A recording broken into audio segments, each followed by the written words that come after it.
Hola a todos, soy Pablo Veloso y ayer estaba escuchando a no sé si es astrofísico, eh, un hombre negro que se llama Neil de Gris o de Grace, no sé, es muy difícil de pronunciar, Neil de Gris. Es como medio un sucesor de Carl Sagan, es un buen divulgador y mucha gente que le gusta la ciencia lo postea todo el tiempo, ¿no? Bueno, este hombre, ante la pregunta de si vivimos en una simulación, él decía, es muy difícil decir que no. Es decir, él decía, básicamente, sí, vivimos en una simulación. ¿Por qué? ¿Qué argumento daba él? Bueno, él decía que si hoy en día nosotros, con los ordenadores que tenemos, somos capaces de crear casi inteligencia artificial que cobra una especie de sensación de libre albedrío, estamos ahí al borde de crearlo, ¿no? De crear seres que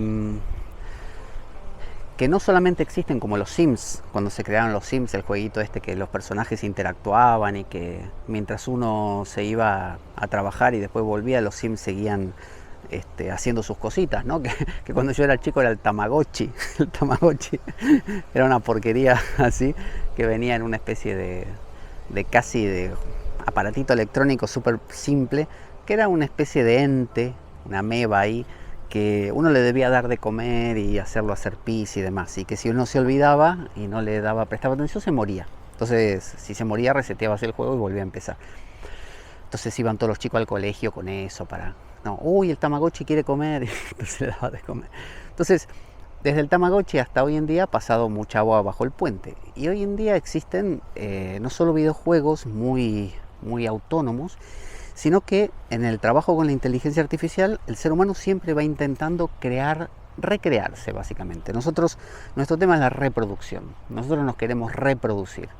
Reproducimos música, reproducimos seres humanos, reproducimos a la naturaleza con obras de arte, con pinturas, ¿no? Reproducimos batallas en una película. Nos encanta reproducir.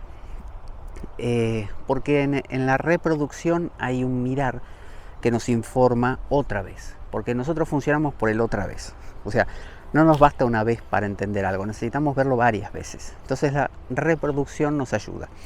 Entonces, en esto vamos reproduciéndonos y nos gusta que la reproducción tenga vida propia y voluntad propia. Por eso nos gusta que los hijos puedan tener independencia. No nos gusta un hijo que sea un pegote nuestro, porque uno dice, bueno, ¿para qué te gesté? Si, eres como una extensión mía, no eres un ser humano aparte. Entonces, cuando se crea la inteligencia artificial, cada vez mejor, estamos al borde de que tenga sensación de libre albedrío. Ahí andaba el tema de una tal inteligencia artificial llamada Lambda, como la letra griega, que se suponía que le preguntaron, tú no sé qué, y decía, sí, yo me siento con emociones propias, y no sé qué decía, ¿no? Entonces imaginemos que lo logramos, unos años más y lo tenemos, ya está.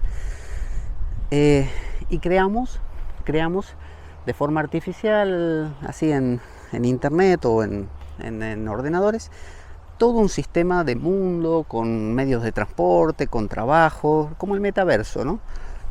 Pero con seres con inteligencia y con sensación de libre albedrío. O sea, hacen lo que ellos sienten que quieren hacer.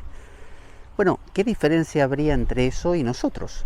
O sea, si nosotros, pensemos esto, lo que ocurre una vez ha ocurrido siempre.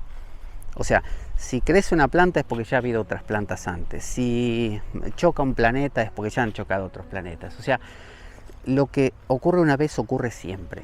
Entonces, si nosotros somos capaces de crear vida con una sensación de libre albedrío, es porque ya ha sucedido.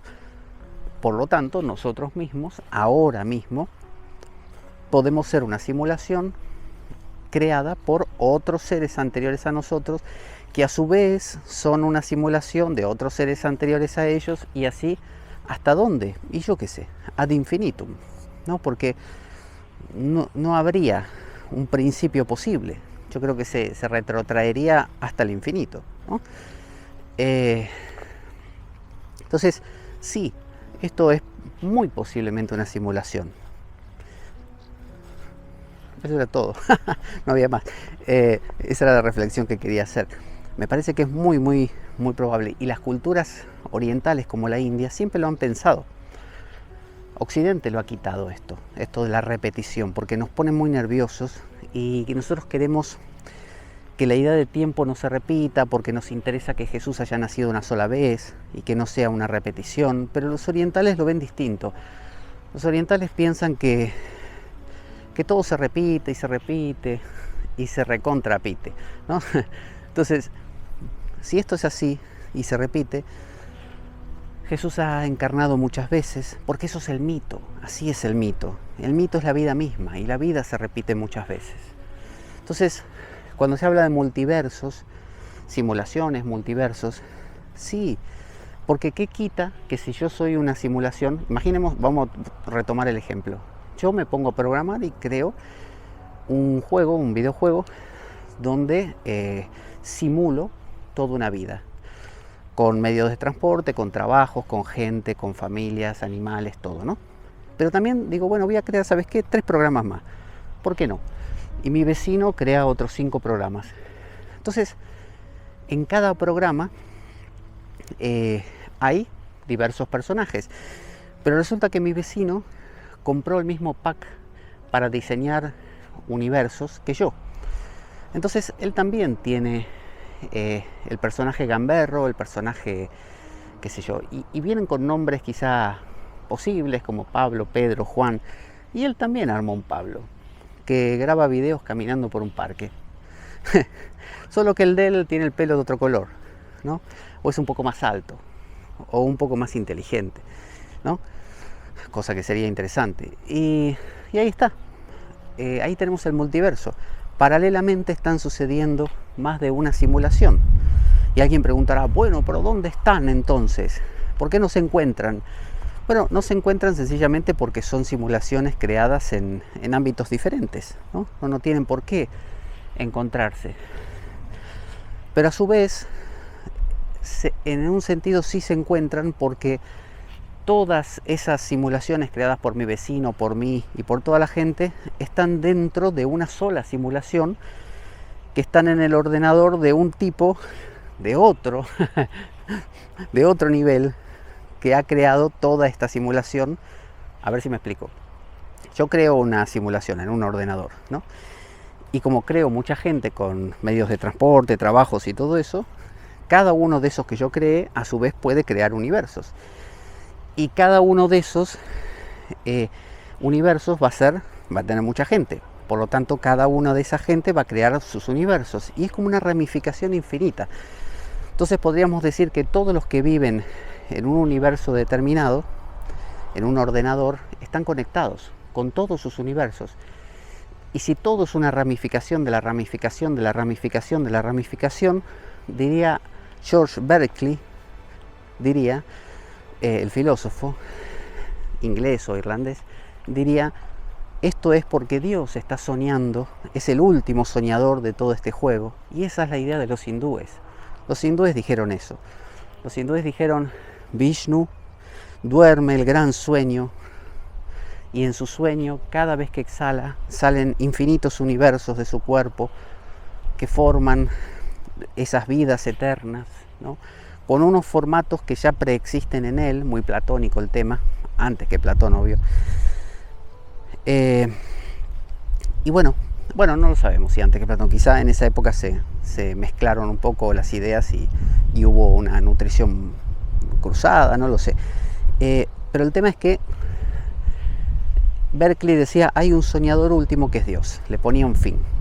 Y ese soñador sueña a un mundo con una cantidad de gente, que a su vez esa gente genera en algún momento de su evolución la inteligencia artificial, y a su vez genera mundos, que a su vez generan otros mundos y otros mundos y otros mundos. Entonces todo eso que llamamos multiversos, todos están funcionando dentro del mismo ser.